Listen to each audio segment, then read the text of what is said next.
Pastor, தெரியாத்தனமா விழுந்துட்டேன் pastor, தெரியாத்தனமா போயிட்டேன் பாஸ்டர், தெரியாத்தனமா சிக்கிட்டேன் பாஸ்டர். யாரோ சொன்னாங்க, அப்ப அது என்னுடைய காதுல கேட்கவே இல்லை, காதுல ஏறவே இல்லை. ஆனா இப்போ அந்த காரியத்துல விழுந்து சிக்கி நான் தவிச்சிட்டு இருக்கிறேன், படாத பாடுபட்டு இருக்கிறேன்.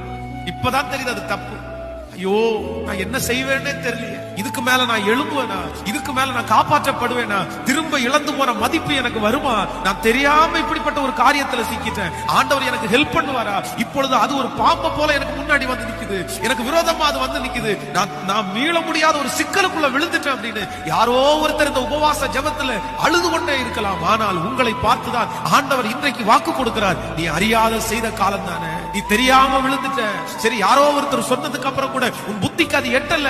ஆண்டவருடைய சமூகத்துல தாவீதை போல ஒரே ஒரு வார்த்தை, ஆண்டவரே, கொடிய இடுக்கண்ணில் அகப்பட்டிருக்கிறேன், இப்பொழுது கர்த்தருடைய கரத்தில் விழுவேனாக. அவருடைய இரக்கங்கள் மகா பெரியது.